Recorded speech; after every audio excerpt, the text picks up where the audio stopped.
हमने कल एक खुलासा किया था, we done an expose yesterday, और हमने 3 लोगों से सवाल पूछे थे।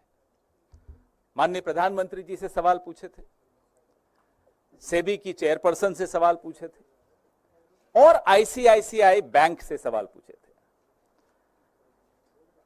इनमें से कौन मोहरा है और कौन खिलाड़ी है मुझे नहीं मालूम, लेकिन एक मोहरे का जवाब आया, आईसीआईसीआई का जवाब आया। उस बारे में थोड़ी चर्चा कर लें, क्योंकि उस जवाब से और सवाल खड़े हो जाते हैं। उस जवाब ने हमारा काफी काम आसान कर दिया। इस पूरे घोटाले का एक परत और खुली इस जवाब से। They have helped us in unlayering this expose even further. तो आईसीआईसीआई कहता है कि माधवी बुच जी को जो उनका कार्यकाल था आईसीआईसीआई में, उसका रिटायरल बेनिफिट मिला, तनख्वाह नहीं थी। ये सेवानिवृत्ति के पश्चात जो उनको पैसा देना था वो था। अब मैं अपने साथियों से कहूंगा कि वो टेबल खोलें, क्योंकि वो टेबल बहुत कुछ बताता है। इसको थोड़ा आपको दिख रहा है ये टेबल अच्छी तरह? नहीं, यहां से पीछे दिख ही रहा।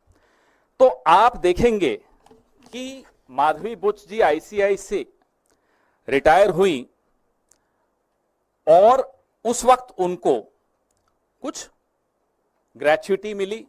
टेबल में आप देखिए 71,90,000 2013-14 में उनको ग्रेच्युटी मिली। उसके आगे लिखा हुआ है अलाउंस ग्रेच्युटी फंड। 2014-15 में 5,36,08,825 रुपए, ये हम मान लेते हैं 1 मिनट के लिए कि ये रिटायरमेंट कम्यूटेड जो पेंशन है ये उनको मिल गई। चलिए मान लिया। उसके बाद मुझे एक बात बताइए कि किसी भी व्यक्ति को रिटायरमेंट के पश्चात हर साल पेंशन का अमाउंट बदलता रहता है क्या? बीच में बंद हो जाता है क्या और फिर से शुरू हो जाता है क्या? कभी हुआ ऐसा? मैं बताता हूं कैसे हुआ। यहां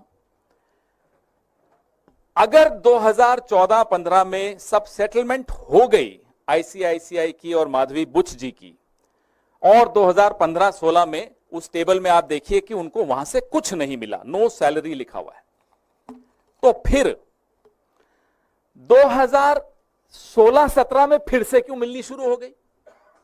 ये ऐसी कौन सी पेंशन है? सेटलमेंट हो गया, 5 करोड़ के लगभग आपने दे दिया, ग्रेच्युटी आपने दे दी, फिर आपने देना बंद कर दिया, लेकिन 16-17 में फिर से शुरू कर दिया। ये बड़ी चमत्कारिक पेंशन है, फिर से मिल गई। ना केवल इतना, अब मैं आपको इस टेबल पे फिर से देखने को कहूंगा।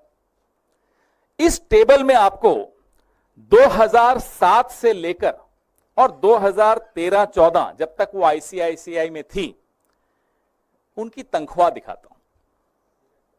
एवरेज अगर आप इसकी निकालेंगे, if you take out the average salary, annual salary of Madhavi P. Buch ji when she was in the ICICI between 2007-8 and 2013-14, the average comes out to be 130 lakhs, 1 crore 30 lakhs, 1 crore 30 lakh. और pension का average कितना है साल का? 2 करोड़ 77 लाख। कौन सी ऐसी नौकरी है जहां पेंशन तनख्वाह से ज्यादा है, डबल से ज्यादा? ये तो हमें मालूम ही नहीं था। ये तो कल आईसीआईसीआई के जवाब जब आए तो रिसर्च की।